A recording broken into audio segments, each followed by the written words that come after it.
Exercise 7.1 question number 22 एक MCQ है। अगर इस क्वेश्चन को आप देखो तो बेसिक जो हमने समझा है इंटीग्रेशन में एंटी डेरिवेटिव में, वो पूरी की पूरी एप्लीकेशन यहाँ पे अप्लाई हो रही। अब जरा ध्यान से देखो, क्वेश्चन कह रहा है D over d x of f x, D over d x of f x, यानी ये डेरिवेटिव है। इसका डेरिवेटिव आपको गिवन है 4x³ -3 upon x to the power 4। सही है, ये आपको इसका डेरिवेटिव गिवन है। एक बार और थोड़ा इसको और डिटेल में ले चलते हैं। ठीक है, सीख जाओगे तो आप डायरेक्ट कर सकते हो, अभी फिलहाल हम इसको डिटेल में समझते हैं। D over d x of f x का मतलब क्या है? एफ डैश एक्स है, एफ डैश एक्स हो गया 4x³ -3 upon x to the power 4। अब जरा ध्यान दो, क्वेश्चन की डिमांड क्या है? क्वेश्चन ये कह रहा है कि मुझे निकालना है fx और f2 मुझे दे रखा है। क्या निकालना है मुझे? fx और f2 मुझे दे रखा है। ठीक है ना। अगर f dash x integrating function बना लिया जाए तो उसका जो आंसर है वो fx होगा। ठीक है, देखो कैसे। अगर मैं ये कह दूं कि दिस इंप्लाइज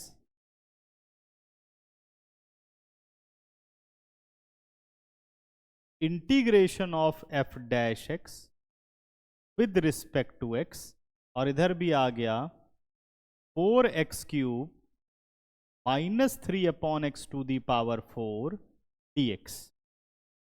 करेक्ट है? ठीक है ना, यहां पे आ गए हम। अब f डैश एक्स एक इंटीग्रेटिंग फंक्शन है। f डैश एक्स क्या है? इंटीग्रेटिंग फंक्शन है। ये रहा।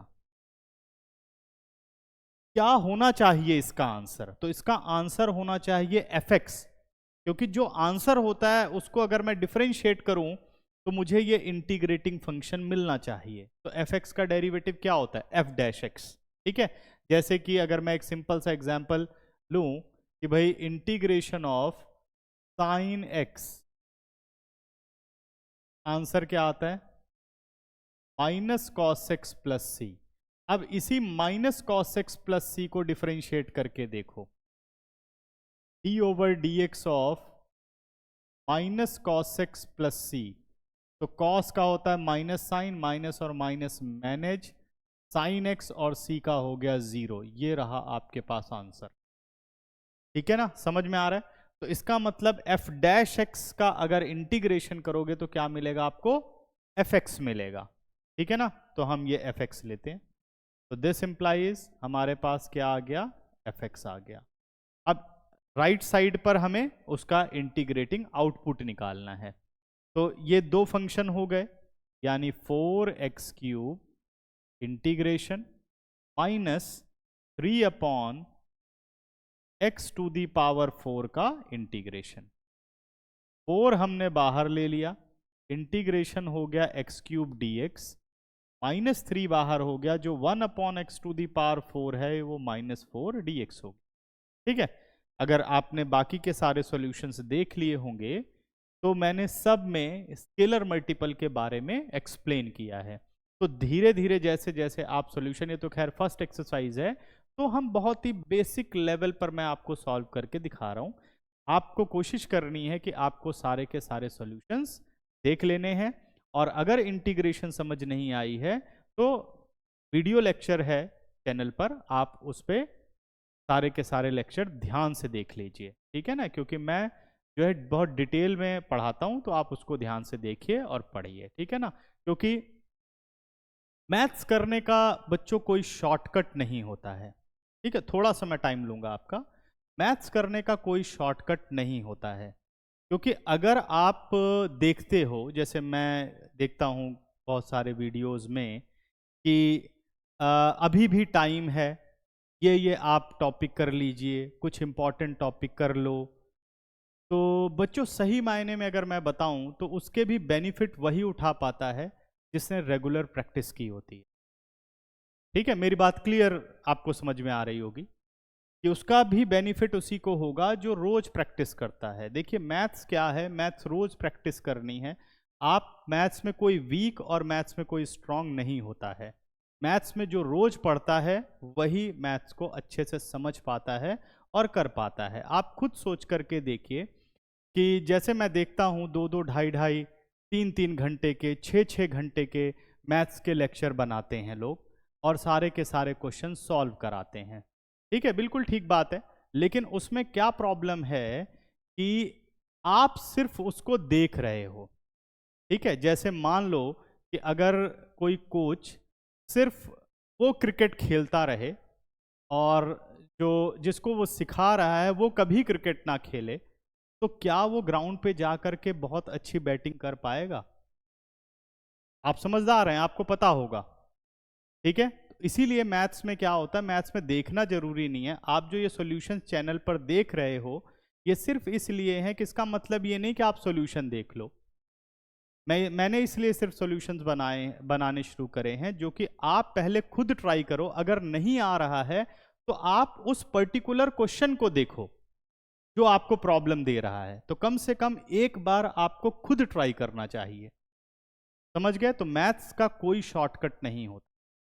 मैथ्स अगर आपको अच्छे से करनी है तो थोड़ा मेहनत करिए और रोज कम से कम 1 घंटे का टाइम निकाल करके पढ़िए। ये मत सोचिए कि एग्जाम से पहले हम कोई वन शॉट लेक्चर देख लेंगे तो हम मैथ्स में बहुत अच्छा स्कोर कर पाएंगे।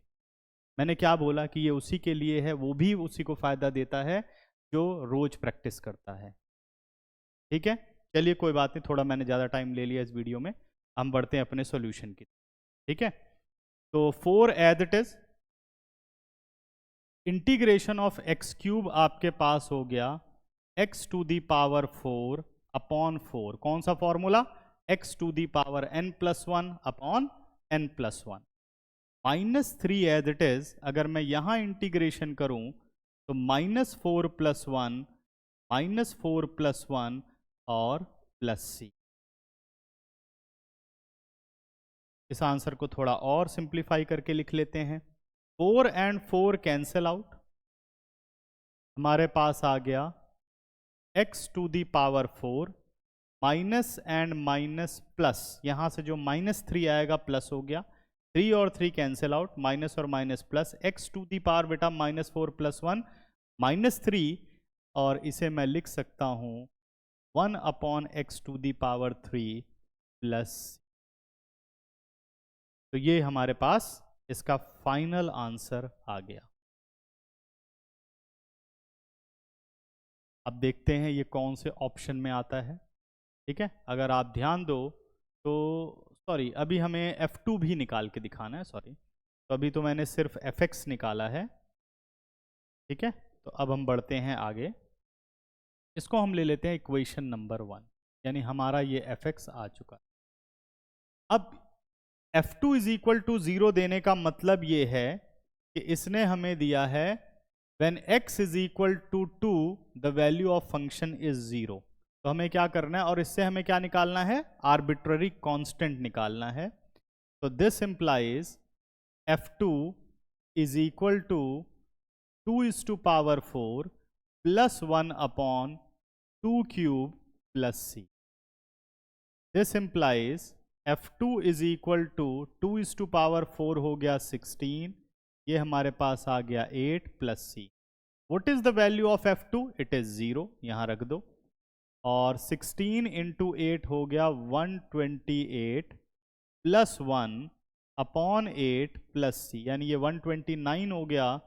तो c की वैल्यू हमारे पास आ गई -129 अपॉन 8।